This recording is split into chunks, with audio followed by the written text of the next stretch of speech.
नमस्कार, जय माता दी। मैं हूँ आपके अपनी लाइफ डिज़ाइनर आचार्य जीतू सिंह। बात करेंगे चौथी देवी दुर्गा के चौथे स्वरूप की, यानी माँ कुष्मांडा की। माँ कुष्मांडा की अगर हम बात करते हैं तो बहुत सारी चीज़ें उनके साथ जुड़ी हुई हैं, लेकिन सबसे पहले अगर हम बात करते हैं तो ग्रह कौन से निर्धारित हो, क्योंकि हमेशा हमें यही इंक्वायरी आती है कि मैम माता जी की पूजा से क्या कोई ग्रह शांत होते हैं।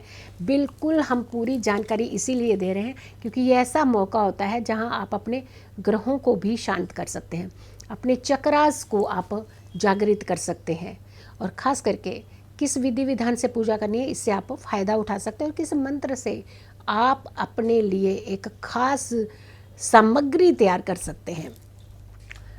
माँ कुष्मांडा सूर्य का मार्गदर्शन करती है, यानी इनकी पूजा से सूर्य के कुप्रभावों से बचा जा सकता है। माँ कुष्मांडा सूर्य के अंदर रहने की शक्ति, पूरी क्षमता रखती है इसकी। सूर्य से जुड़े हुए जितनी समस्याएं आपकी कुंडली में है, माँ उन सारी समस्याओं से आपको दूर करती है। आपके अंदर एक अलग एनर्जी, अलग चमक आती है अगर आप माँ कुष्मांडा की पूजा करते हैं। अष्टभुजा, अष्टभुजा देवी कहा जाता है इन्हें, इस नाम से जाना जाता है इन्हें। सवारी की अगर हम बात करते हैं तो माँ की सवारी शेरनी है। अस्त्र शस्त्र की अगर हम बात करते हैं तो 8 हाथ, दाहिने हाथ में कमंडल, धनुष, बाड़ा और कमल, और बाएं हाथ में अमृत कलश, जपमाला, गदा और चक्र है।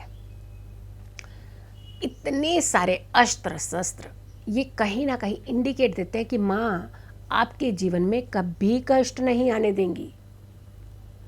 मुद्रा की अगर हम बात करते हैं तो मुस्कुराहट भरी मुद्रा, लेकिन पूरी मुस्कुराहट नहीं, कम मध्यम मुस्कुराहट कहते हैं इसे।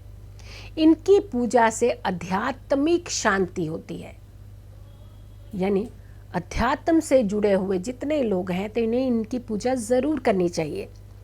मानसिक शांति का विकास होता है। रोग और शौक ये दोनों दूर करती हैं। आयु और यश में वृद्धि करती हैं। सुख की प्राप्ति देती हैं।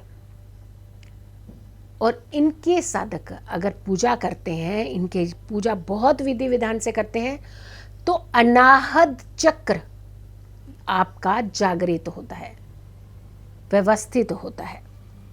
नारंगी रंग के वस्त्र पहनकर ही माँ की पूजा आराधना करनी चाहिए।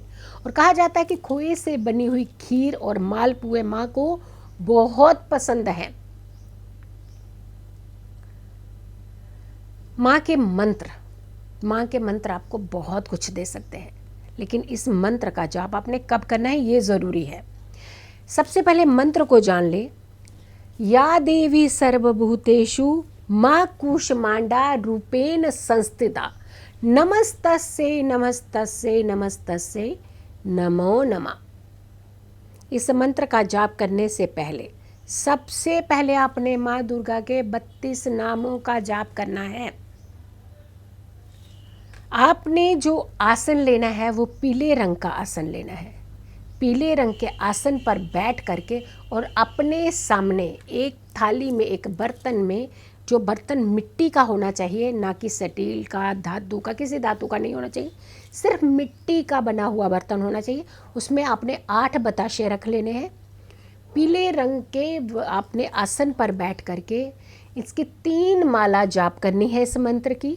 और जो जल से भरा हुआ लोटा है वो अपनी बाईं तरफ रखना है, ना कि दाईं तरफ। ये ध्यान रखें, जो आपको बताया जा रहा है पूरे उसी विधि से कीजिएगा आप। अपनी लेफ्ट साइड आपने ये जल का भरा हुआ लोटा रखना है। जैसे ही ये मंत्र पूरा कंप्लीट हो जाए, आपने उसके बाद उस लोटे से जल लेकर के राइट हैंड से ज़मीन पर डालना है। माँ सरस्वती को प्रणाम करते करते आपने माँ कुष्मांडा को प्रणाम करना है, आज्ञा लेनी है, और उसके बाद आपने ये बताशे उठा लेने हैं। आपने आसन छोड़ देना है। माँ को प्रणाम करते हुए आप ये जितने बताशे हैं पूरे परिवार में आप प्रसाद रूप में खाएं। यकीन मानिए, अगर आपको तनाव रहता है, स्ट्रेस रहता है, किसी तरीके के आप इन चीज़ों के घेरे में हैं, नेगेटिविटी के घेरे में हैं, यकीन मानिए ये सारी चीज़ें दूर हो जाती हैं और माँ का भरपूर आशीर्वाद आपको मिलता है। अगर आपने अभी तक मेरे चैनल को सब्सक्राइब नहीं किया है, आचार्य जीतू सिंह के चैनल को सब्सक्राइब नहीं किया है, तो ज़रूर करें। आप मुझे इंस्टाग्राम पर भी फॉलो कर सकते हैं, और तो और आप मुझे टिकटॉक पर भी फॉलो कर सकते हैं, क्योंकि हर दिन एक छोटी छोटी रेमेडीज़ हम ज़रूर देते हैं जिससे आपका जीवन सुखमय होता है। और अगर अभी तक आपने दुर्गा बीसा यंत्र स्थापित नहीं किया है तो ये नवरात्रों का विशेष अवसर होता है। इस समय आप दुर्गा बीसा यंत्र पूरी विधि विधान से जो तैयार किए जाते हैं आप अपने घर में स्थापित कर सकते हैं। इसकी पूरी जानकारी आप नीचे दिए हुए नंबर के ऊपर से ले सकते हैं। आप खुश रहें, स्वस्थ रहें और अपने जीवन को खुशनुमा बनाएं। इसी के साथ मैं विदा लेती हूँ। जल्दी हाजिर होंगी अच्छी वीडियो के साथ। तब तक के लिए नमस्कार।